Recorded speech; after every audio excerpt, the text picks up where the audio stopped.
Zaman sekarang orang adu gengsi udah bukan dari model mobilnya lagi, tapi naik kelas ke adu gengsi transmisi. Terbukti dari ada dua kubu di dunia otomotif ini, yaitu cool man use 2 pedal, but real man use 3 pedal.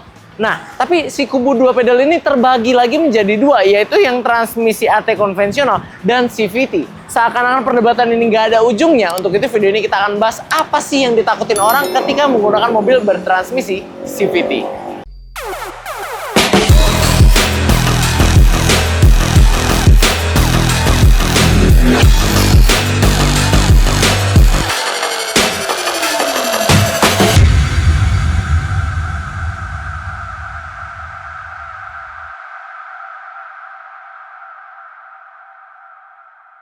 Sebelum kita bahas soal adu gengsi CVT dengan AT konvensional, mari kita bahas dulu kenapa CVT Honda suka dibilang lemah. Seperti yang kita tahu, mobil Honda yang dari dulu terkenal sampai sekarang itu salah satunya adalah Jazz. Walaupun banyak mobil Honda lainnya seperti HR-V, CR-V, dan Civic, tapi kita pakai Jazz aja untuk jadi contoh pertama. Nah, si Honda Jazz ini terkenal dari zaman dulu, dari generasi yang IDSi sampai GE8. Itu menggunakan transmisi yang kita sebut AT konvensional. Tapi ketika Jazz memasuki generasi terakhirnya di Indonesia yaitu GK5, dia merubah transmisi mereka yang menjadi CVT.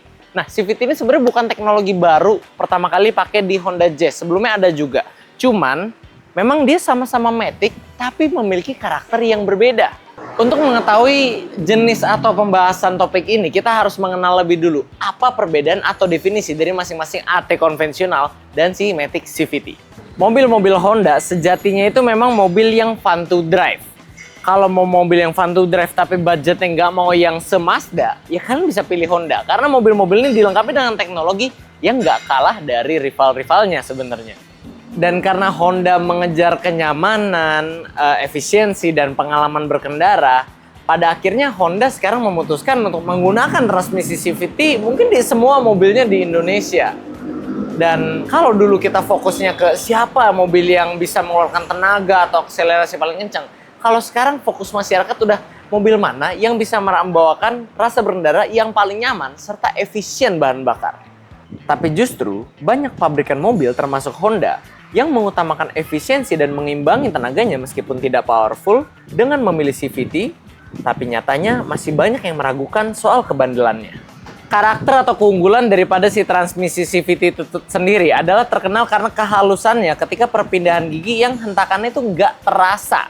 Nah, si komponen CVT ini memiliki dua komponen utama, yaitu sabuk baja dan yang namanya puli. Nah, pulinya ini ada yang drive pulley dan ada yang driven pulley. Pulley ini yang terhubung ke sabuk baja itu bisa memperbesar atau mengecil mengikuti putaran si mesin bekerja. Pergerakan tersebut pada akhirnya akan membuat diameter sabuk baja ikut berubah. Hal itulah yang kemudian berfungsi sebagai rasio gigi transmisi CVT. Dengan kemampuan pulley untuk bergerak secara luas tanpa hambatan, maka transmisi CVT dapat memberikan pengalaman berkendara yang halus saat diaplikasikan pada kendaraan bermotor.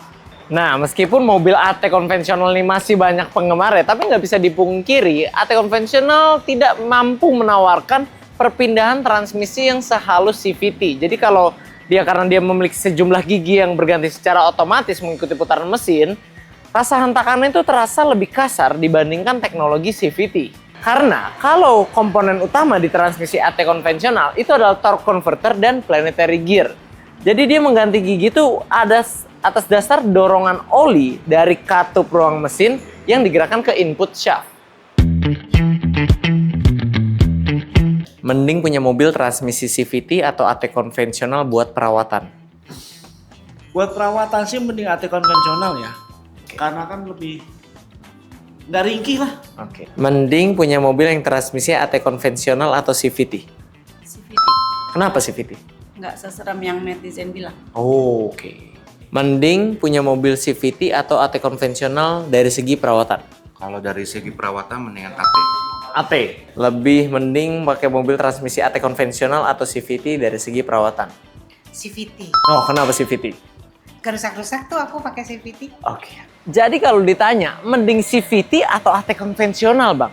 Jawabannya memang masing-masing transmisi ini memiliki kelemahan dan keunggulan tersendiri. Walaupun CVT dengan inovasinya mampu menjadi lebih populer di kalangan banyak mobil sekarang karena memang perpindahan giginya yang lebih halus sehingga membuat rasa berkendara sehari-hari itu menjadi lebih nyaman dibandingkan mobil-mobil yang bertransmisi AT konvensional, karena setiap perpindahan giginya itu terasa hentakan yang sedikit lebih kasar dibandingkan transmisi CVT. Lantas dengan cara kerjanya yang berbeda dari dua transmisi ini, gak heran kalau output tenaga yang dihasilkan pun juga berbeda. Namun dengan seiring perkembangan zaman dan fokus konsumen yang sudah berbeda, kita kayaknya udah gak heran kenapa mobil-mobil Honda yang dulunya AT konvensional seperti Jazz GL8 beralih menjadi CVT, dan bahkan lini Honda di Indonesia saat ini semuanya juga sudah menggunakan transmisi CVT.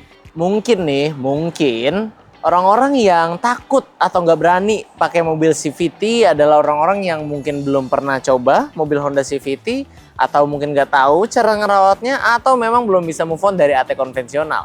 Karena menurut kami transmisi ini nggak patut ditakutin atau dihindarin, karena ini merupakan inovasi di bidang industri otomotif dunia permobilan. Karena memang terbukti sekarang nggak cuma Honda yang sudah beralih ke CVT, banyak pabrikan lainnya seperti Toyota, Mitsubishi, dan lainnya juga sudah beralih dari AT konvensional ke CVT di lini-lini mobil yang laris untuk mereka. Namun meskipun begitu, ada satu pabrikan Jepang yang masih belum mau pindah ke CVT, yaitu Mazda. Dengan teknologinya dia masih menggunakan transmisi AT konvensional yang mereka sebut sebagai Skyactiv Technology. Nah, lantas ini membuat kita penasaran, sebenarnya CVT itu memang seburuk itu atau enggak sih? Untuk itu kita akan lihat keunggulan dan negatifnya secara objektif. Sebelum kita bahas kenapa CVT itu sering dibully, kita bahas dulu keunggulannya. Yang pertama, tarikan halus saat berakselerasi. Terus, mobil jadi lebih nyaman untuk dikendarai. Putaran mesin juga lebih stabil. Tenaga mesin tidak banyak yang terbuang. Konsumsi bahan bakar juga jadi lebih irit. Dan daya engine brake yang dihasilkan itu lebih besar. Kalau tadi keunggulannya, berarti ada kelemahannya dong CVT. Betul. Biaya perawatan lebih mahal dibandingkan AT konvensional. Torsinya juga lebih terbatas rasanya. Dan juga, transmisi CVT lebih cocok untuk mobil yang penggunaannya ringan. Perbaikan tidak bisa dilakukan oleh sembarangan bengkel karena teknologinya lebih modern. Kalau kita ngomong CVT yang sering rusak, netizen pasti dengan cepat mengaitkan hal tersebut dengan mobil-mobil dari brand H tegak. Seperti Mobilio, HR-V, CR-V, dan lain-lain. Biasanya yang udah 5 tahun lebih usianya itu orang-orang makin takut karena banyak banget yang rusak. Padahal kalau kita pikir-pikir, kalau masalah CVT memang selemah itu, harusnya nggak cuma terjadi di mobil brand-brand tegak aja. Tapi kenapa yang jadi kambing hitam itu selalu mobil-mobil Honda? Banyak yang bilang CVT itu sabuk bajanya suka gampang putus.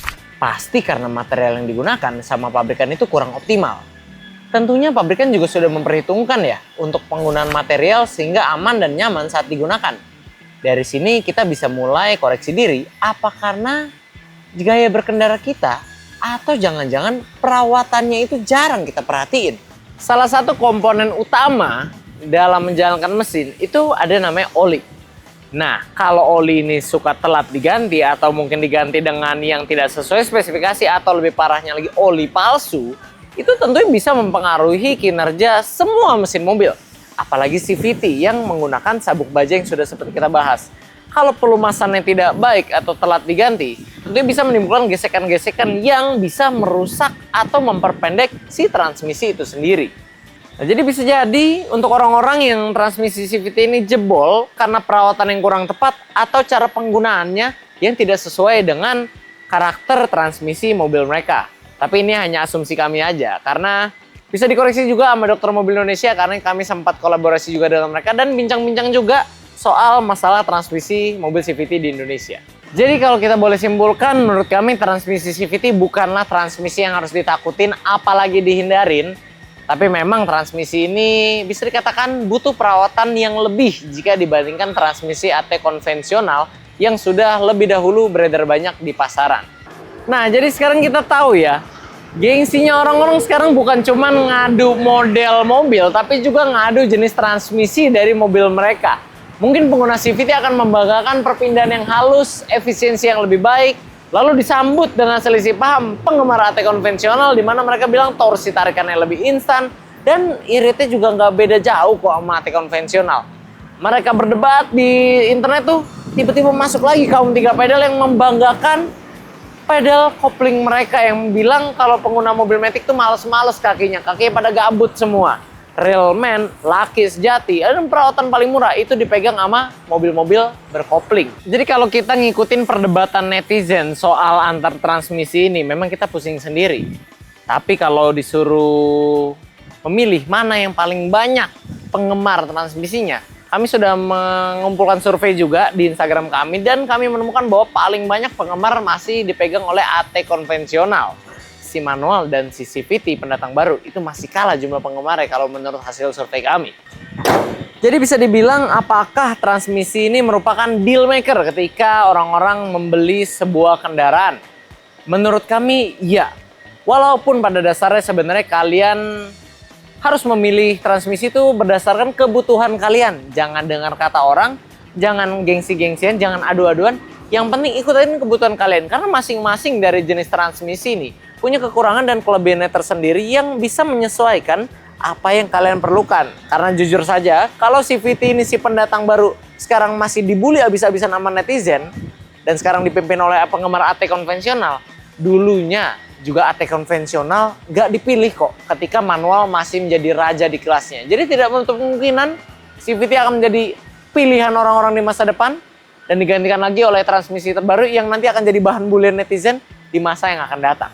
Jadi kalau ditanya apakah CVT itu lebih mahal? Ya, bisa jadi lebih mahal. Apakah CVT Honda itu lebih ringkih? Bisa jadi di tangan pengguna yang nggak bisa ngerawat. Tapi apakah CVT itu patut kita takuti atau hindari? Menurut kami enggak, karena punya keunggulan-keunggulan tersendiri yang memang terasa manfaatnya dan akan awet masa umurnya jika dirawat dengan benar, dan terbukti sudah banyak pabrikan mobil yang sekarang beralih ke CVT. Nah lantas, kalian yang masih tergila-gila dengan AT konvensional, ya tidak masalah selama masih menyesuaikan dengan kebutuhan kalian. Atau buat kalian yang masih bingung pilih-pilih mobil yang mana, langsung aja datang ke Formula Motor, kita arahkan pilihan mobil yang tepat dan sesuai kebutuhan kalian. Sekian untuk video hari ini, kami tentunya masih punya banyak konten menarik dan edukatif lainnya yang akan kami sajikan di channel YouTube kami, yaitu Formula Motor TV. Jadi jangan lupa like video ini bila kalian menyukainya, dukung kami dengan cara subscribe channel kami, dan jangan lupa bunyikan lonceng notifikasi agar kalian tidak ketinggalan update dari kami. Pada akhirnya gue Renner pamit undur diri dulu, sampai ketemu di video selanjutnya.